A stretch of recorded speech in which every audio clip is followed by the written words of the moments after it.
L'autorité nationale de biosécurité, en partenariat avec l'ENEPAD, a organisé à Somoun un atelier de 2 jours sur le Gene Driver. Il s'agit d'une nouvelle technologie visant à lutter contre le paludisme à travers l'utilisation de l'impulsion génétique. C'est une technologie, comme je l'ai dit, recommandée par l'Union africaine. Donc le portage politique y est.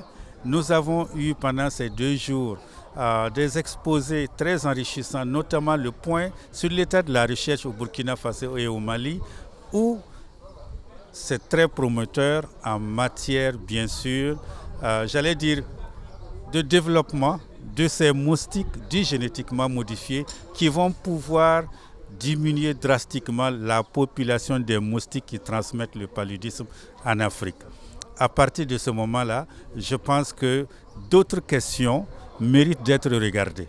Quels sont les risques potentiels liés à l'utilisation de cette technologie et comment est-ce qu'on en mesure, comment on gère les risques?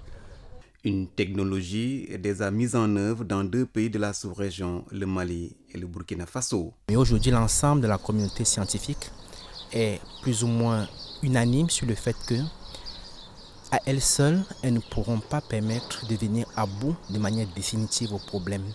D'où l'importance d'introduire de nouvelles approches, de nouveaux outils qui vont être complémentaires de celles qui existent déjà et qui vont permettre d'apporter une solution définitive au problème.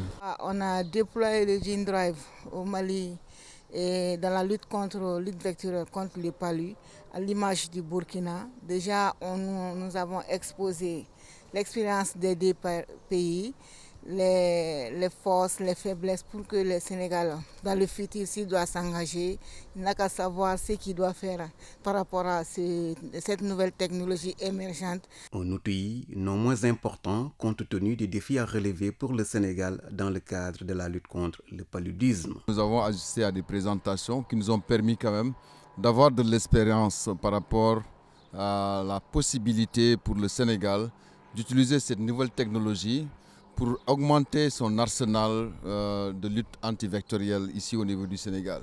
Vous savez que par rapport à l'épidémiologie du paludisme, nous avons beaucoup de défis dans le sud du pays où nous avons plus de 14 espèces d'anopheles qui sont responsables de la transmission du paludisme. Et cette expérience, une fois validée et homologuée par l'Organisation mondiale de la santé, pourrait faire certainement l'objet d'une appropriation par nos autorités ici au niveau du Sénégal et tenter l'expérience pour voir si ça peut contribuer à réduire considérablement la densité vectorielle qui permettra certainement d'impacter sur la transmission du paludisme ici au pays.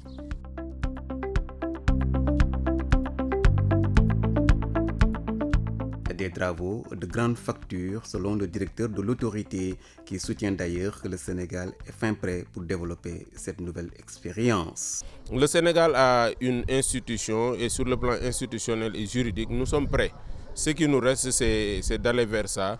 Je pense que nous devons aussi permettre à nos chercheurs d'aller de l'avant et d'être au fait de ce qui se passe. C'était tout l'objet et les objectifs aussi liés à cet exercice que les Burkinabés maliens qui ont commencé à utiliser cette technologie puissent partager avec les Sénégalais, les régulateurs, la société civile, les chercheurs, donc l'ensemble des parties prenantes, les forces de défense et de sécurité. Pour cela d'ailleurs, l'autorité peut compter sur l'accompagnement des autorités sanitaires du Sénégal. Jusqu'à présent, nous avons cette problématique du paludisme. C'est pourquoi nous allons aujourd'hui donc évoluer en tout cas beaucoup plus rapidement.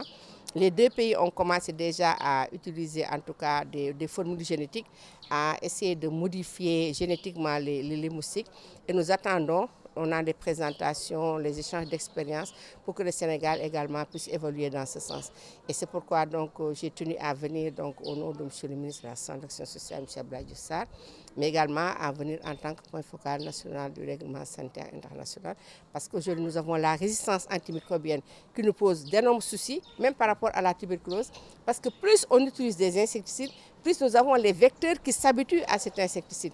Et nous voilà également, nous ne replongeons pas donc au stade de 0, mais nous avons des difficultés en termes d'augmentation du nombre de cas, mais également des cas graves et des cas vraiment de mortalité, bien que dans notre pays et dans d'autres également, nous connaissons actuellement une baisse des cas. Ça également, il faut le noter. Mais jusqu'à quand nous aurons cette baisse de cas, vu que nous avons des résistances aux antimicrobiens? Une approche sous-régionale ô combien importante. Le One Health n'est uniquement qu'une approche. Et la finalité de cette approche, c'est de nous permettre d'avoir une sécurité sanitaire mondiale. Et on a l'habitude de me demander pourquoi vous avez rajouté mondial, mais je pense que vous venez de conviendre.